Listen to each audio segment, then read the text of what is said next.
Hey folks, it's Rob here for another Sunday session, and today we're going to be talking about how to actually be a money partner and some of the things that you want to consider in order to protect yourself when you're going into someone else's deal. Now, this is quite a big topic, and many times we are talking about it from the opposite side of the fence, where it's the developer and the developer is seeking money. But as a money partner going into someone else's deal, there's a lot of things that you want to start to think about in order to protect yourself and make sure that the success of the project is actually going to go exactly as planned. Now, the reality is that I guess a joint venture or a money partner or something like that is going to be needed in many instances, because a lot of developers coming into the process don't have all of the required resources financially in order to secure a deal. They put a lot of time and effort and skills into learning the process, but they've got shortfalls in the money. And so what we're trying to do here is we're trying to get two or more resources joining together and to say where one is weak, the other one is strong, and vice versa. And if we can bring those two together, then we can get the sum of something that is greater than the individual elements together.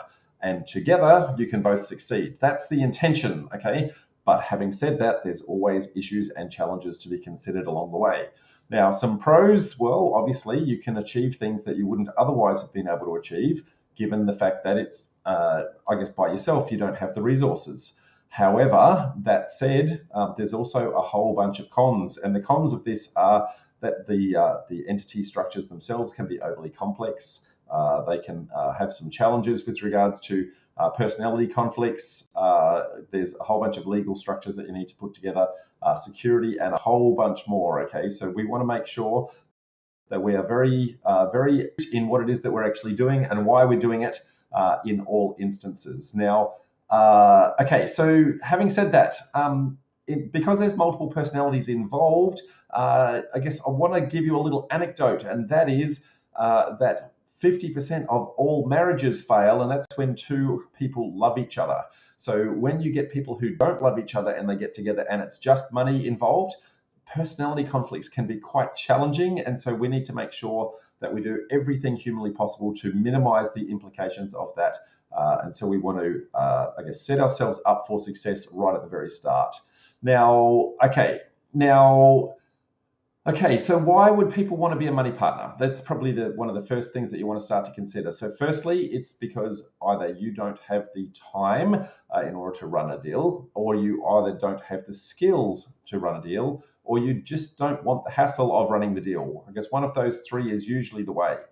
Or your intention is to become a developer at some point in the future, but you kind of want to ease your way into it and you want to shadow someone else going into the process. And when that's the case, you may feel that you can, I guess, follow someone else's journey, let them do the bulk of the heavy lifting. You can ask lots of questions as you go. It can be a really good way to actually expose yourself to the process, and very good in doing that as you go. So what are we going to cover today? Okay, there's, I guess, a lot of things that we want to do, but it's basically, we want to make sure that you as the money partner recognize that you are just as responsible for the success of running the deal as the sweat equity partner, okay? So this is not just a case of you pushing your money over the other side and letting them do all the work. No, you have to do homework. And if the deal fails, then you are just as responsible for the deal failing as they are, because it's your job to be checking in on them. It's your job to make sure that the deal was good in the first place, that you did your homework, that they were the right personality, that you did the homework, that it was the right deal. So if you don't do that and the deal fails, then you've got no one to blame but yourself. Now, obviously, the other party is going to take on a lot of the responsibility in running the deal and doing the, I guess, the day-to-day chores of that, but they should be reporting back into you, and it's your job to be checking in on them and making sure that they are actually on target all the way. The other thing you want to be, I guess, considering is, what do we need to consider when we're being a money partner? So what are the different elements of the deal that we want to break down? So I'll give you a whole bunch of tips and tricks as to what to look for in that sense. The different ways in order to contribute your money into a deal. There's many ways of putting money into a deal. And so it's whether it's cash, whether it's serviceability, where it's a combination of both, where it's the liquid cash in order to run the deal, a whole bunch of elements in that. So we're going to break that down, give you some insights into that. And then depending upon how you're putting your money into the deal, Then there's how are the different ways of actually securing the deal. So there's mortgages, caveats, personal guarantees, unsecured loans, and a whole bunch more. So what is it that you want to do in order to protect your funds in order to make sure that you can actually get them back at the other end? You want to understand how to actually assess the deal and I guess what sort of things that you're looking for in actually assessing the deal so that you know the gotchas and the like that are likely to pop up. And then there's obviously, I guess, documenting the deal itself and then doing the due diligence on the person on the other side of the transaction. We're going to cover all of that today. Now, some considerations in going into being a money partner at all. Okay, so firstly, you want to make sure that you've covered yourself from a headspace perspective. So is your mindset, I guess, in a position where you're actually ready to take on the risk of handing the money over to someone else and letting someone else run it?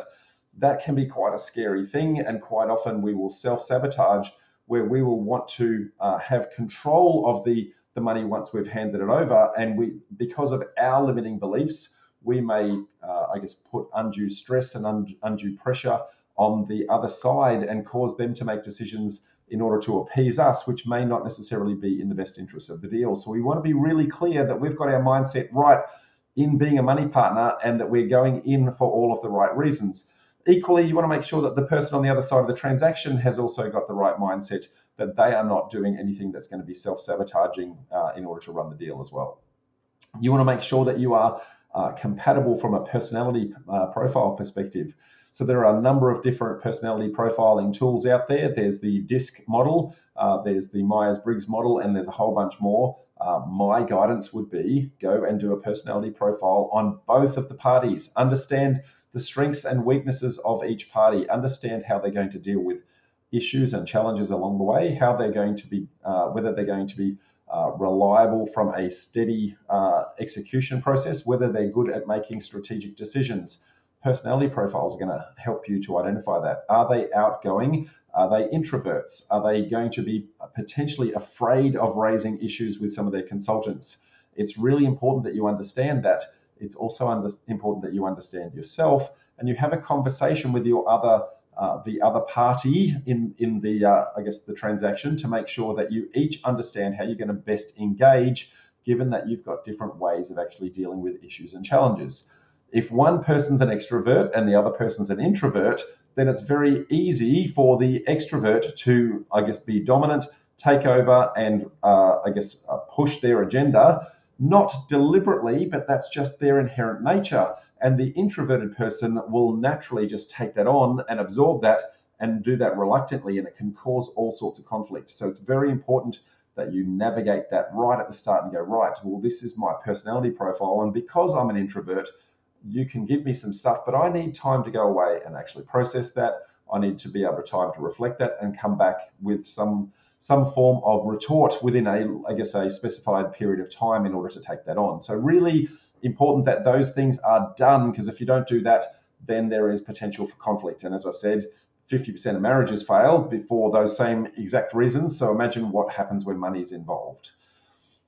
Understand the roles and responsibilities of each of the parties. Okay, so depending upon what your role is as a money partner, whether or not you're playing just some liquid cash, whether you're providing equity, whether you're providing the serviceability, then your roles and responsibilities may be very, very different. So perhaps you're going to hand all the cash over up front into one particular trust account, and everyone's going to feed off of that. Or alternatively, maybe you just have a $20,000 buffer, and every time that buffer drops down, you're going to top that up.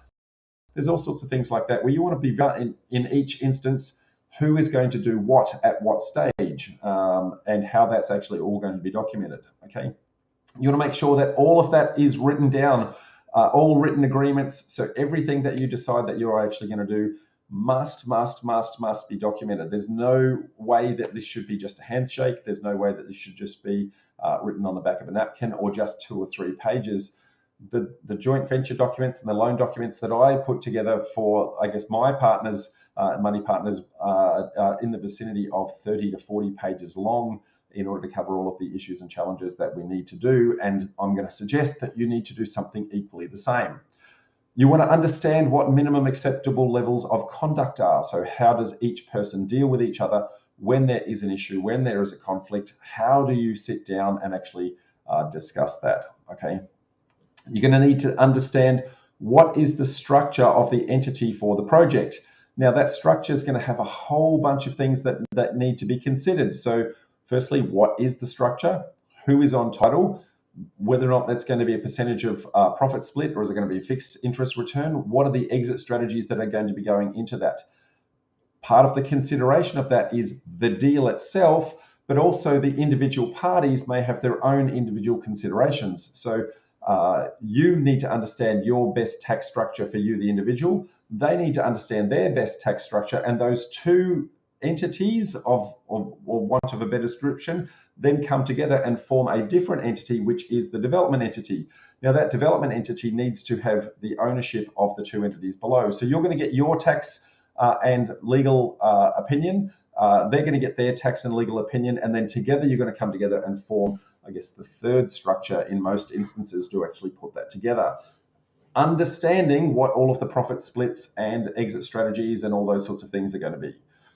You need to understand any loans that are going to be going out through any banks, who is actually going to be on those loans, who's going to provide the equity, who's going to provide the serviceability, who's going to be providing the security of the loan. These are things that in many instances people just don't talk about. So you need to actually make sure that you carve that out and you document it right at the very, very, very start.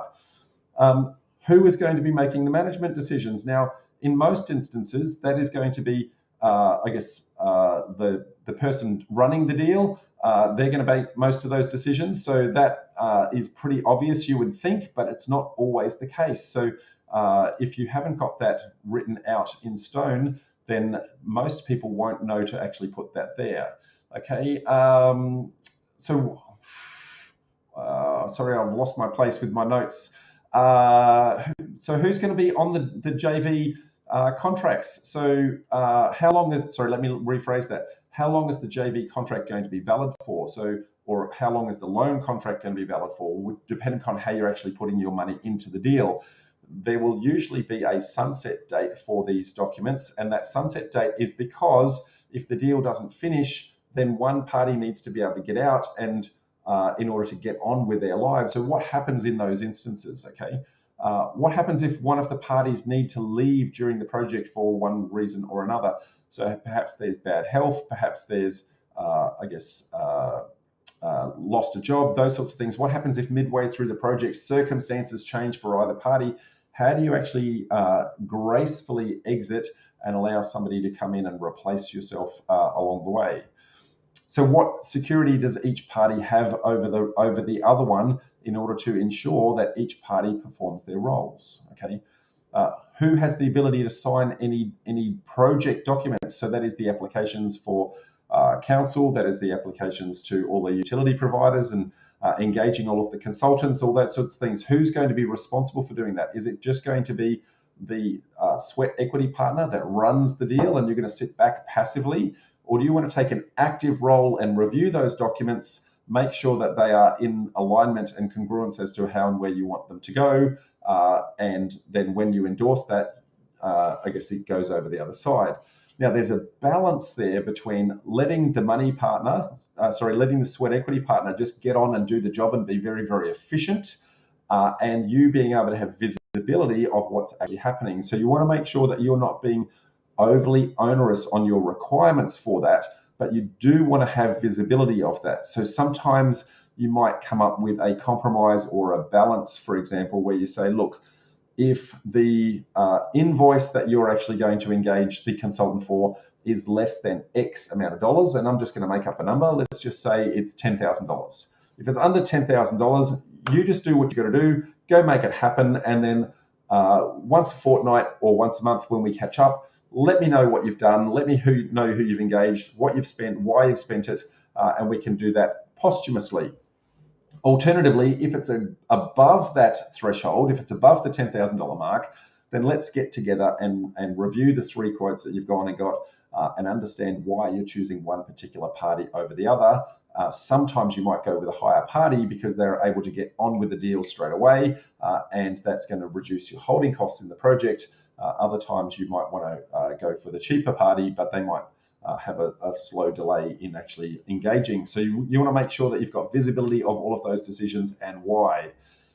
You want to understand when the profits are actually distributed at the end of the deal, where they're being distributed, why they're being distributed, and the order in which they're going to be distributed. So that's going to be what they call a waterfall repayment. So it's going to pay back the primary lender, it's going to pay back any legals, it's going to pay any agents' commissions and a whole bunch of things like that. And it's going to trickle down until eventually you get paid back. And then eventually there's any profit splits that's going to happen, okay? So make sure you understand what that order is, that it's very clearly articulated so that you're not expecting money too early in the process when there's other people sitting in the way that need to be paid first. What happens if one of the parties need to sell their share of the project because their circumstances change along the way? That's critical to understand that those things can and will happen. Sometimes life gets in the way, and when life gets in the way, somebody in the family might become ill, the party themselves might become ill, and their ability to execute on their promise is no longer capable. Sometimes people lose their job, and whilst they were deemed to be the money partner at the time, they can no longer fulfill that role. So you need to be able to have a graceful way for one party to exit and another party come in and replace them and keep the project moving so that both parties know exactly what that is. Now, you want to negotiate that right at the very, very beginning, because if you don't, what happens is then when you are stuck in it, you're all fighting about what the value of the project is at this point in time. Now, typically, a project only makes its profit at the end when everything is sold. So midway through, quite often you're actually in negative territory. You have to go backwards before you go forwards. And so if one party is stepping out halfway through a deal, it can actually put the other person in quite a bit of a quandary. So make sure that you're very clear to make sure that that's going to be fair and equitable along the way. What's going to happen with dispute resolutions? If there are two people in any of these transactions, then one party's got one opinion, one party's got another opinion. Who's got the casting vote? Okay, dispute resolution is important. The ability to say, well, when do we actually do this by ourselves and we just have a conversation? When do we then escalate that to someone who might mediate? When do we then take that to an external professional? When do we go to an independent third party in order to help us to make those decisions? Okay. What happens if one party wants to keep stock at the end of the project? These are all important things that you want to start to consider, and how does that happen along the way? Now, in thinking about, they're all the things that you want to consider in going into a deal. Now, the things that, from a funding perspective, there are actually 3 different stages that you want to think about all of these elements, okay? So from a pure funding perspective, there's the acquisition of the property, then there's the construction itself, and then there's any residual stock that might sit at the tail end of the deal, I guess, when you're trying to exit it, if you're trying to repay the construction loan. Now, sometimes you're going to just have one funder that funds the whole lot. Other times you may actually do that as 3 completely different stages, and it may be a different funder at each stage. So you need to understand when that happens, how that's actually going to be broken out, and what would be the money requirements at each stage. Now, when I say the money requirements, there's another 3 elements of the money. So there is the deposit in order to purchase the property, often referred to in, funding terms as the equity. Then there's the debt in order to service the loan. So that would be the balance of the loan. And then lastly, there'd be the liquid cash in order to run the deal. So if you think about those 3 elements, the equity, the serviceability, and the liquid cash, they need to be done for the 3 stages: the acquisition mode, the construction mode, and the residual stock mode. So then as you think that through, when you're assessing your deal, if you are the money partner coming in, you want to look at each one of those stages and say, what would be my obligation coming in at this point in time, and can I meet that obligation? Now, if we have a look at this in a very high level sense, I'm going to turn on a little kind of animation of sorts here. So typically in the acquisition stage, you've got if you're going to do a residential loan, you might have 20% of a 20% deposit in most instances is how most people do that. Sorry, I've lost my clicker at the moment. If you go to construction stage, you're going to have a much bigger debt. That debt typically will go into commercial territory. They will want so your total development cost at this point is much higher. The equity that they're going to want there is typically going to be 30, sometimes even 40% equity in the deal, and your debt level is much higher. Now, stage one kind of gets repurposed there. So when you go into the construction stage, the construction lender will want to pay out the original acquisition lender, and so then you've got the actual construction loan itself that you need to worry about. There's the original equity that was in at the acquisition stage gets repurposed, and then there's a shortfall of equity.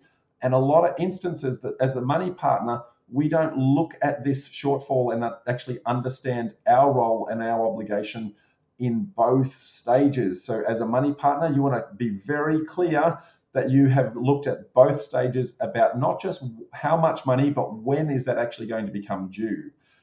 And then lastly, there's any residual stock, if that residual stock is actually going to be left over. Okay, so when you start to think about it in those terms, there are a number of different elements that you want to think about. So depending upon the shortfall that the person that's asking for the money has got, have they got a shortfall in the deposit? Have they got a shortfall in the equity for the construction loan? Have they got a shortfall in the liquid cash of running the deal? Have they got a shortfall in the serviceability in order to fund that? Those sorts of things. So there's different elements that the sweat equity partner might be looking at, and sometimes they're looking for everything, and sometimes they're just looking for a very small amount of that. So depending upon what they're looking for will depend on how you actually become a money partner.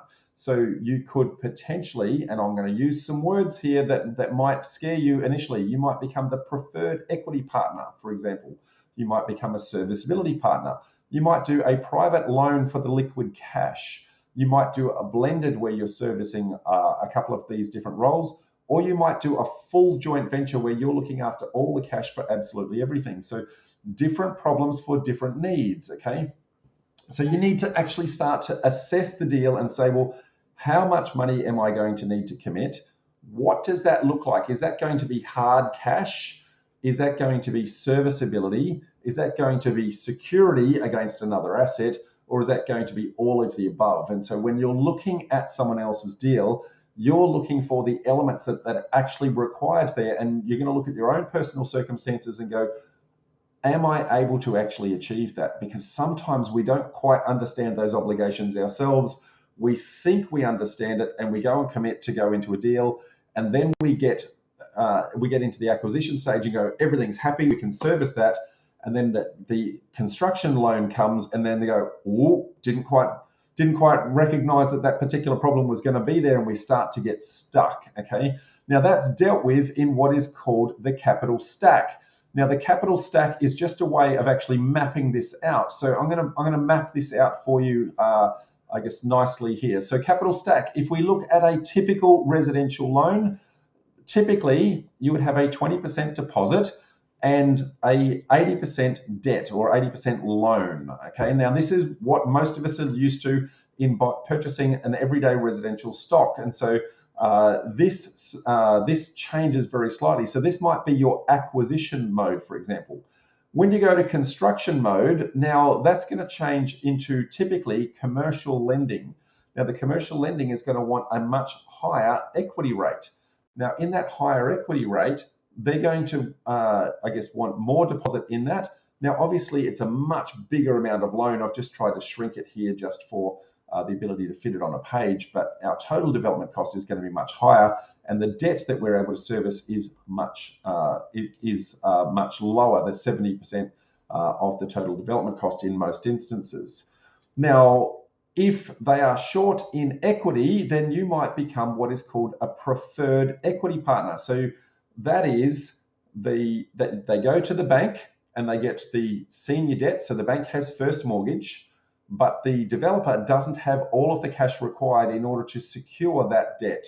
Now, in order to do that, you're topping up that. So you might be providing the equity, 20% of the equity, and the developer might be providing 10% of the equity.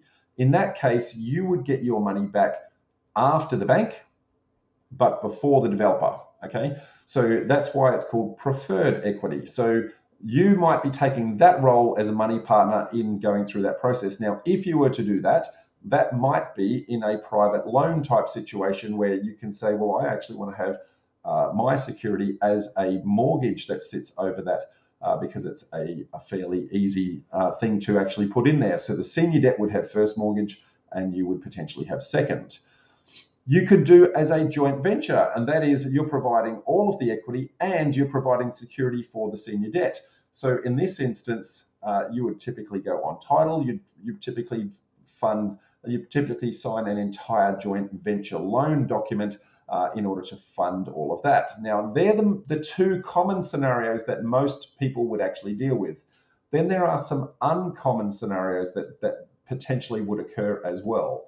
So the uncommon ones would be what they call mezzanine lending. That is, the developer actually has all of the equity required, and the primary lender can give some cheap interest in order to fund the construction, but they can't fund all of the construction because the deal doesn't quite have enough fat in it, or the lender doesn't have enough serviceability. And so you might come in and you might become what they call mezzanine debt. So you might be securing a second loan out to someone else. There might be a second bank that sits in there, for example. So that's called mezzanine debt. Now, in this instance, depending upon your role, are you putting that in as cash? It might actually be a loan document. Or are they going out to another lender, in which case you're being the serviceability for that, then you're becoming the guarantee. So that could be documented a couple of different ways. Then there's a hybrid model where you are providing both the mezzanine and the preferred equity, and this can get a little bit messy in how the documentation comes of that. Either way, as you start to go up the stack, the closer you are to the bottom, the lower the risk that you have in the deal, because it's the ones at the bottom are the ones who get paid back first. When the finished product is actually discharged, the guys in green get their money first, and as you go up the stack and get closer to the red, they get their money last. And so as you start to get now, there's obviously profit that sits above all of this, and so long as the deal is profitable, everybody gets their money back and everybody's happy. But the closer you are to the top of the stack, the closer you are to exposure that if the project doesn't make money, that you actually lose money. And so you want to be very cautious of how and where you sit in that stack, because that is, I guess, increasing your risk rating with regards to how far or how close you're actually going to get there. Okay. So the next thing you want to start to think about is, okay, well, they're the elements that I'm looking for.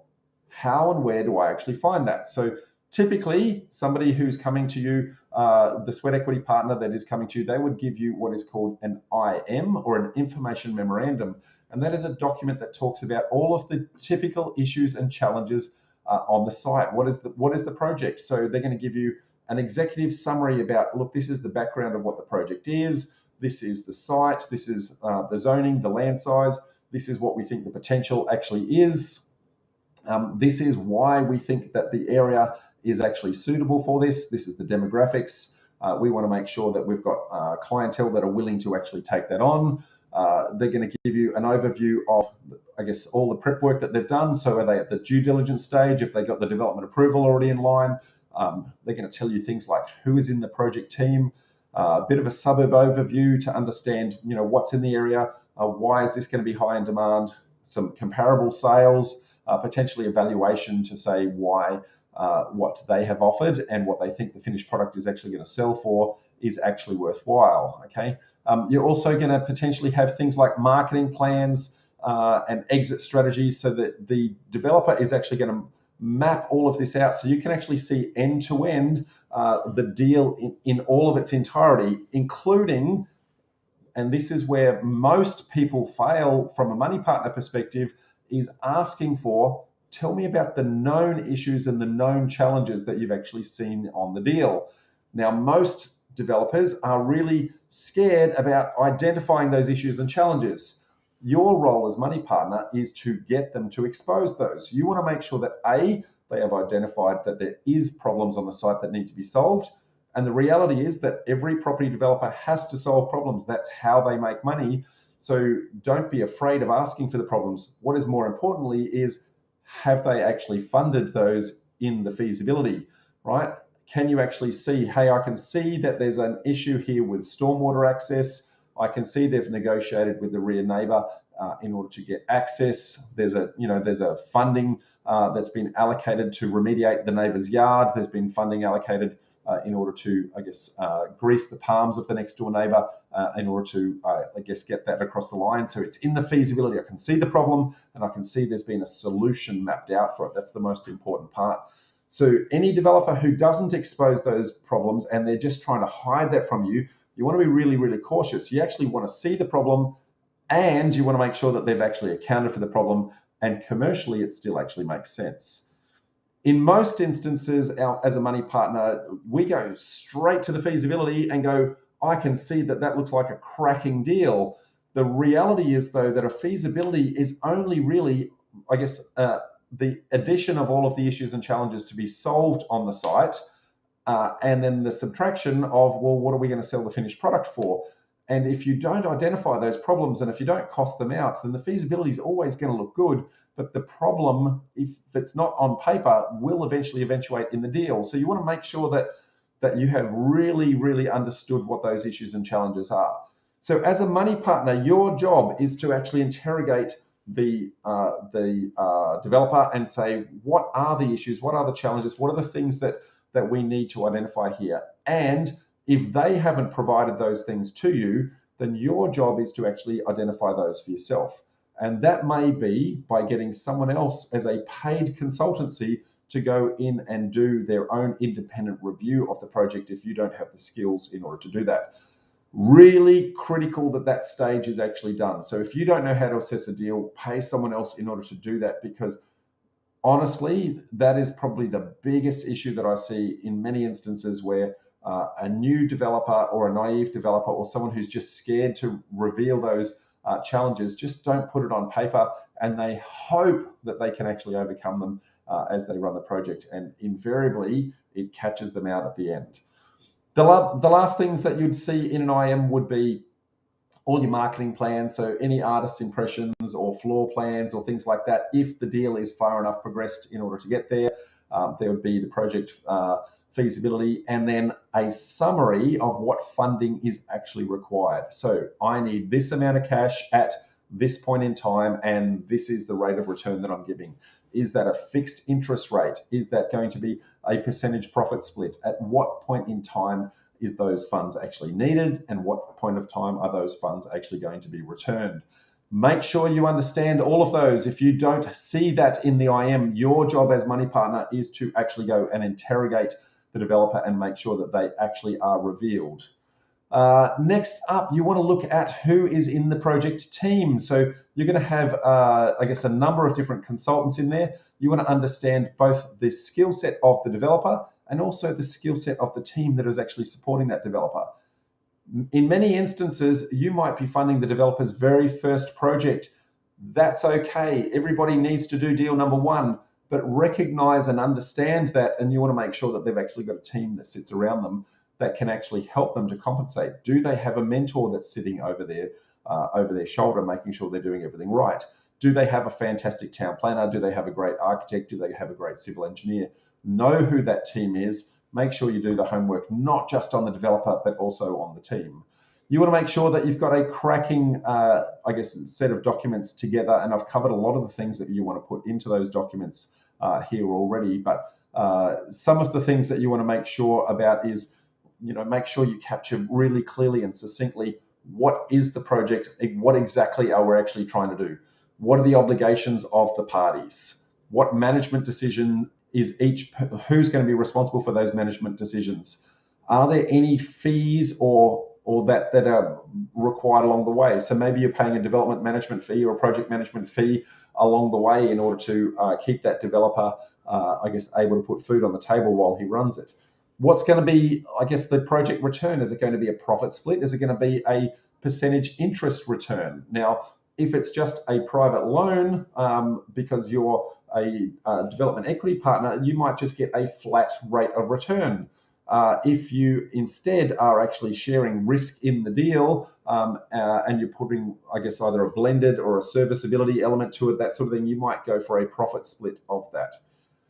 How is the developer actually going to exit the deal? What security are you guys going to put over each other in order to do that? Okay, and I'll talk to securities in a couple of moments.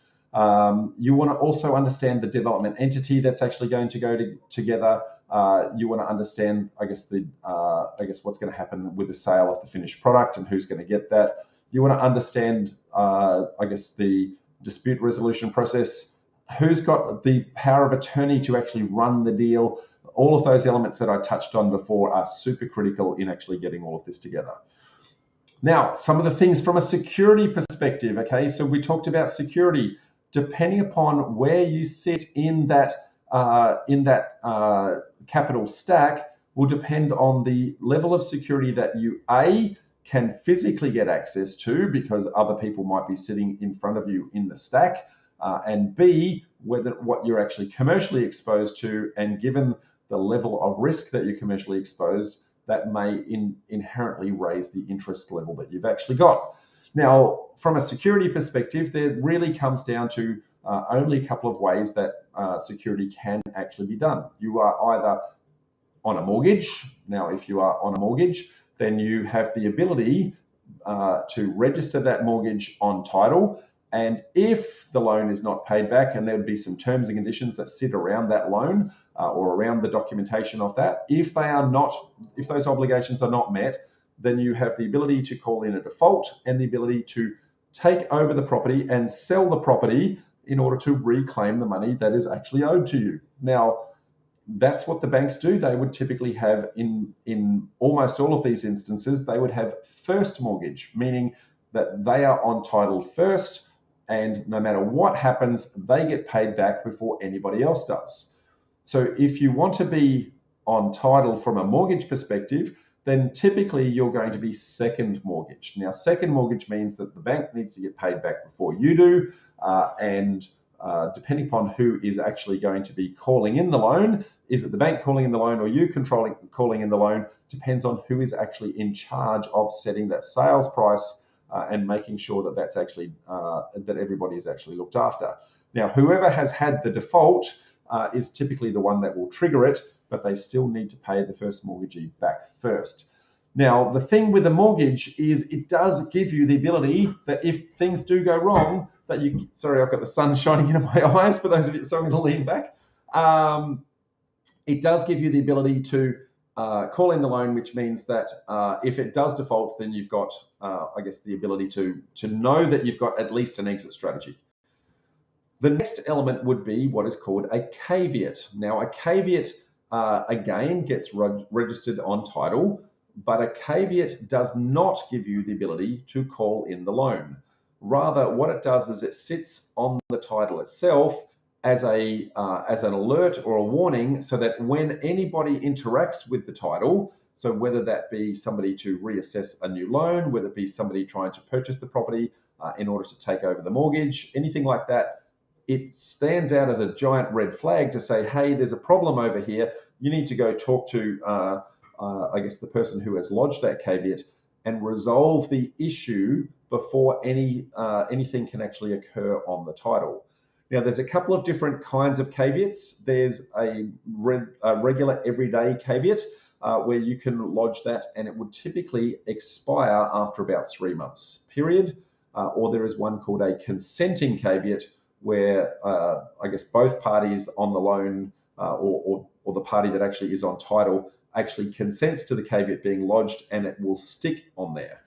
Now, the problem with a caveat is it can cause problems when it comes to the funding of the project. because any lender who sits in front of that, so the first mortgage lender or the construction lender, they want to make sure that they've actually got the ability to call in the loan.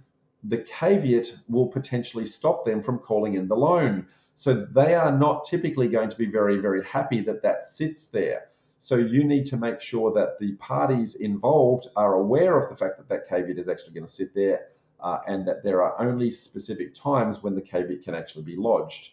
Now, the second problem with a caveat is whilst it sits on title, it doesn't give you the ability to call in the loan, which means that it may sit there for years and years and years and years, and the only time it actually gets flagged is the day that somebody tries to sell it. And at that point, somebody interrogates the title and goes, hey, there's this red flag here, it needs to be settled.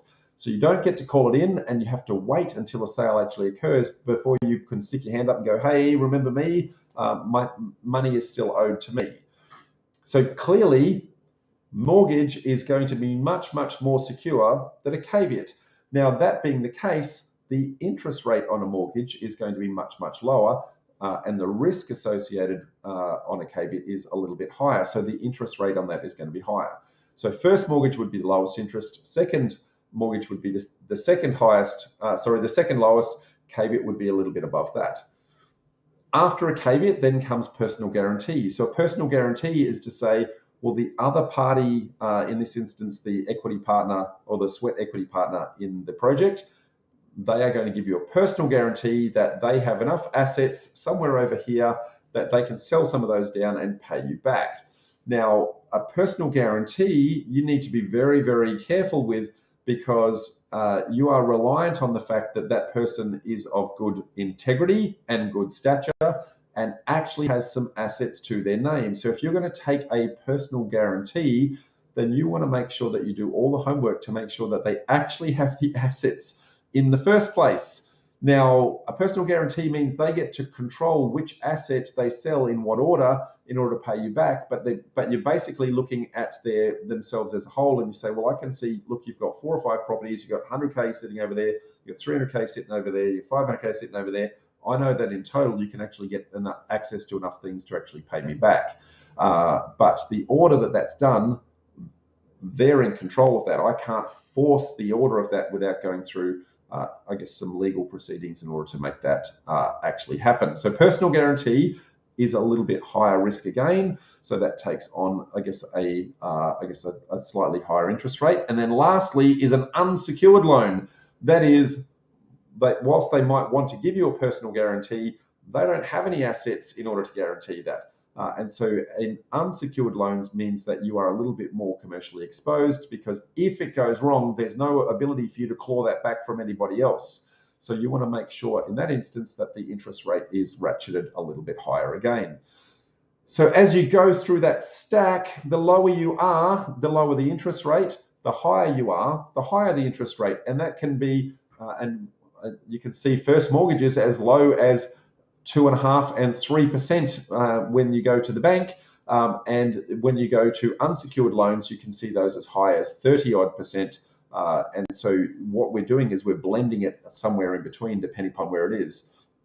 So are you doing that as a loan, a personal loan, in which case you've got loan documents drawn up in order to give you that fixed rate of return? Or alternatively, are you doing that in a joint venture arrangement, in which case you are doing a profit split? Now, if you are higher up the stack, you are higher risk exposed. And if you're higher risk exposed, then I would be wanting to start to look at, well, a profit split. If I'm going to share the risk, then I want to share the reward. Okay. If I'm lower down the stack, then I might be happy with just the certainty of knowing exactly what my interest rate is, and be able to go in and out nice and cleanly, knowing that the development would have to lose a lot of money, and then someone else is exposed before I'm actually exposed. So the lower down the stack you are, the more likely you're going to get your cash back. So you're going to be more likely to be happy with just a plain interest rate. So understand the capital stack, understand where you sit in the capital stack. That will tell you the kinds of elements and issues that you want to start to think about in doing that. Now, with regards to whether or not you've got a second mortgage or a caveat, in different states, there are different legislations as to whether or not you can actually lodge those without informing the first mortgage. Okay, so you want to make sure that in your state and in your jurisdiction, you understand exactly what you actually can do. Please, please, please seek legal advice in doing this, because if you sign up a loan that says, well, I'm going to take a second mortgage, or I'm going to take a caveat, and you do not inform your primary lender who has the first mortgage, in some instances that may actually be a breach of loan. In other instances, it's not a breach of loan. In some instances, you just have to disclose it. So be very careful, depending upon what the deal is, where the deal is, and I guess the level of exposure as to whether or not you actually do that. So you may consider, in an instance where that actually occurs, that you may have the caveat or the mortgage created but not necessarily lodged. That then does give you a little bit higher exposure to risk. So again, you want to make sure that you talk to your solicitor with regards to what does that actually commercially expose you to, and whether or not that's a good or a bad thing. Okay, I guess the last couple of things that you want to start to think about would be, I guess, where in the process you actually are. So you want to assess your own personal circumstances and say, well, what have I actually got to offer? So do I have liquid cash in order to help fund somebody's running of the deal? Do I have enough equity in other assets that I may be able to use those as security in order to get the, I guess, the deposit or the equity component of a loan? Or do I have a lot of serviceable cash because I've got a high income and I might be able to provide all three elements? Remember, there's three elements: liquid cash, I guess, equity, and also serviceability. So where you want to assess, where do you sit? What can you actually provide into the deal? And when you're looking at the deal, whether or not your match and their requirements are the same. You want to make sure that you get yourself deal ready in order to do that. So have a look at your assets and liabilities, have a look at your budget, go get your accounting advice, understand exactly where you're actually sitting, do your tax returns, make sure your tax returns are completely and utterly up to date, because if you're going to have to go on a loan, you want to be deal ready, and the ability to provide the latest tax return into that into the application is going to be required. You want to make sure your accounting advice has a look at your tax minimization structures and say, well, what structure might you want to put into a situation like this? Do you want to create a company? Do you want to create a trust that is going to do the lending or going to be the joint venture partner? Okay. You equally want to go get legal advice. Okay. The legal advice is going to look at your asset protection elements of this, and they're also going to help you draw up your loan documents, also help you to draw up your joint venture templates. Remember, if you're going to do it in a joint venture, you might be doing anywhere up to a 40-page document in order to capture all of the issues and challenges that I've spoken about here. A loan document might be somewhere between 5 and 10 pages long. So you want to make sure that you're doing this properly and that you're seeking all of the advice where humanly possible. Most importantly, okay, you want to do all of this and find your JV partner before you actually find a deal, because if you're trying to do all of this when they've already signed a deal, you're going to put yourself under a lot of financial stress, a lot of personal stress, and a lot of stress on your consultants to try and get all of this done really, really early in the process. You want to get all of your legals already reviewed, understand what all your terms and conditions are, get all your tax returns done, go speak to a finance broker and understand what your borrowing capacity is, all of those sorts of things before your JV partner has brought you a deal. And at that point, when they bring you the deal, you're just looking at the IM and you're going, right, I can see exactly what it is that this deal is. I can see exactly what the requirements are. Because I've done all my homework, I know exactly what I can actually contribute in here. It's a good match. Or, hey, it's not a good match. Maybe the next deal is the one for me. So make sure you get yourself deal ready. That's probably one of the most important things that I could actually recommend in the entire process, okay? Where do you find JV partners? Okay, there's lots of different places you can find them. So you can come to meetups like the ones that we run. We run them in 3 different states: Brisbane, Sydney, and Melbourne. You can meet them at work.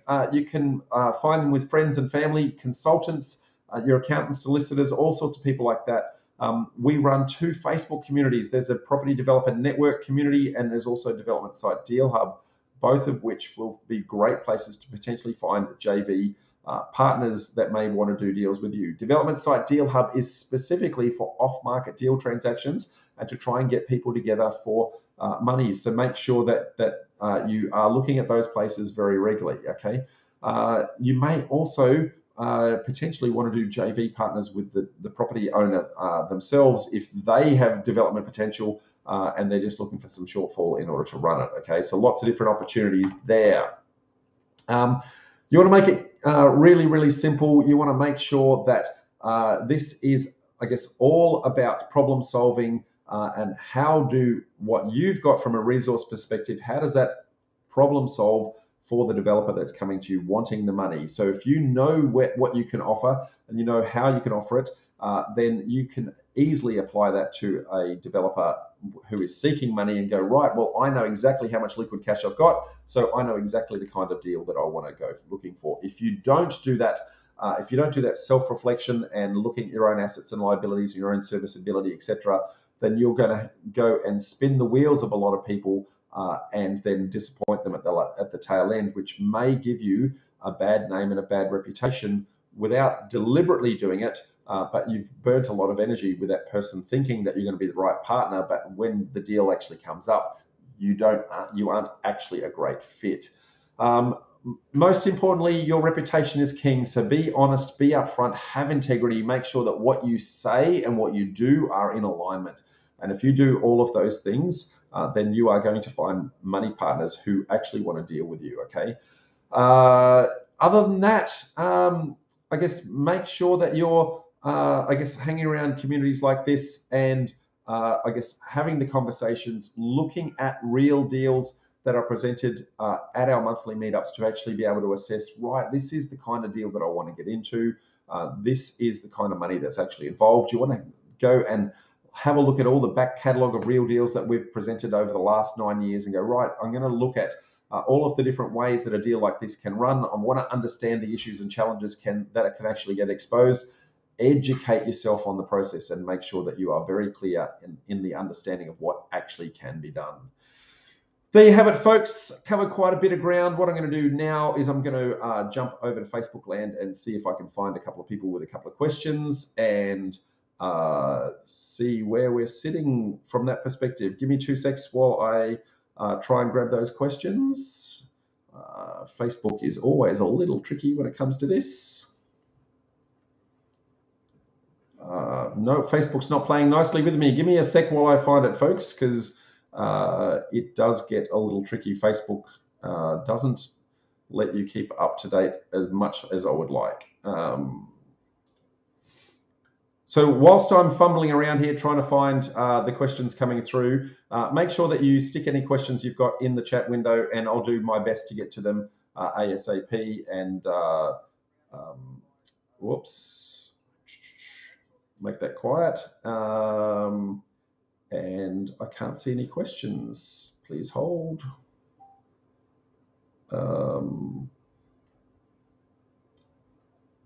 Okay. I'm getting messages from people saying it didn't actually live stream to Facebook, but it did live stream to YouTube. So this is an interesting one. So I've never had this particular problem before. Let me see if I can actually find where it's actually gone out to the YouTube channel and see if there's any questions coming through there. I've never had this one before. This is very interesting. Please hold.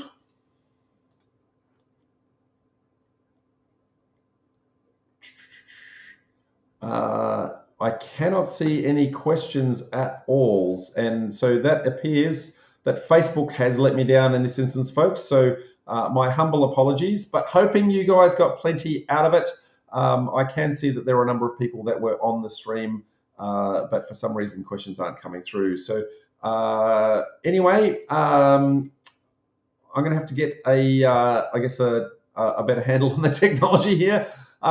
Anyway, hope you got plenty out of that, and I'm going to see you next week for another Sunday session. And until then, I'm going to say bye for now. See you, folks.